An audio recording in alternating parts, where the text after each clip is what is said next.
सुकेश चंद्रशेखर ने वकील के माध्यम से एक लेटर बॉम्ब डाला है और वो लेटर बॉम्ब जो है वो केजरीवाल जी के दफ्तर पे फटा है और वो दफ्तर जो कि भ्रष्टाचार युक्त और गवर्नेंस मुक्त दफ्तर है,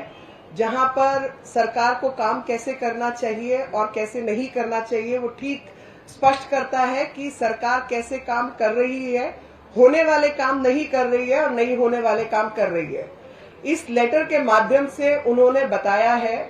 कि किस तरीके से भ्रष्टाचार युक्त आम आदमी पार्टी की सरकार दिल्ली में शासन ग्रस्त है और उसमें लिखा है कि 50 करोड़ रुपए की ट्रांजैक्शन हुई और 50 करोड़ रुपए असोला के फार्म हाउस में कैलाश गहलोत और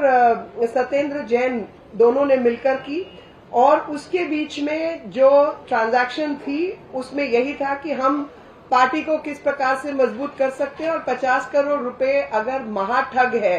सुकेश चंद्रशेखर, तो आप बताइए कि आपने महाठग से 50 करोड़ रुपए क्यों लिए। यानी आप सोचिए कि महाठग से भी कोई वसूली कर सकता है, तो ये वसूली भाई जो है आज महाठग से वसूली का इल्जाम इनके सिर पर लगा है, जिसमें 50 करोड़ रुपए इन्होंने एक्सेप्ट किए हैं और उसमें असोला का फार्म हाउस भी बताया है और ठीक तरीके से सत्येंद्र जैन और कैलाश गहलोत का नाम, 2 मंत्रियों का नाम भी उसमें आया है और साथ ही उन्होंने ये भी बताया कि किस तरीके से चंद्रशेखर के ऊपर, सुकेश के ऊपर प्रेशर बनाया गया कि तुम 30 लोगों को इकट्ठा करो जो 500 करोड़ की फंडिंग दक्षिण भारत में पार्टी के विस्तार के लिए कर सके। ये भी उसका कंटेंट है। इसके अलावा जिस विषय को मैं आपके सम्मुख रखना चाहती हूँ वो विषय ये है कि कानून के अंदर एक सिद्धांत होता है, no one can be a जज इन वन्स ओन कोर्ट। यानी मेरा ही अगर विषय है तो क्या उस विषय में मैं खुद जज, खुद वकील, खुद ही सब कुछ हो सकती हूँ। ये सिद्धांत सबको मालूम है कि कोई भी व्यक्ति अपने ही केस को खुद से निर्णायक भूमिका नहीं अदा कर सकता। इस केस में जो समझने वाली बात है वो ये है कि हाई कोर्ट के ऑर्डर के बावजूद, जहां हाई कोर्ट ने स्पेसिफिकली आम आदमी पार्टी को कहा कि जो डिबेट्स थी कॉन्स्टिट्यूशन की, संविधान के बनाने वालों ने जब इन विषयों के ऊपर डिबेट किया, संविधान बनाने वालों ने, तो उस समय की जो कॉन्स्टिट्यूशन डिबेट्स थी उसका भी हवाला दिया और हाई कोर्ट ने ऑर्डर किया कि ऐसे तमाम केसेस के अंदर कि भ्रष्टाचारी मंत्री बना रहे, ये इनके विवेक पर छोड़ा जाता है, चीफ मिनिस्टर के विवेक पर छोड़ा जाता है, सरकार के विवेक पर छोड़ा जाता है। और वो विवेक देखिए आप कि जेल का जिसके पास कार्यभार है वो खुद जेल मंत्री है और जेल में बैठ के आनंद ले रहा है और वो जेल में जो आनंद ले रहा है उसमें जो अफसर जो थे और जो अफसर इस विषय में जिनकी मिलीभगत पाई गई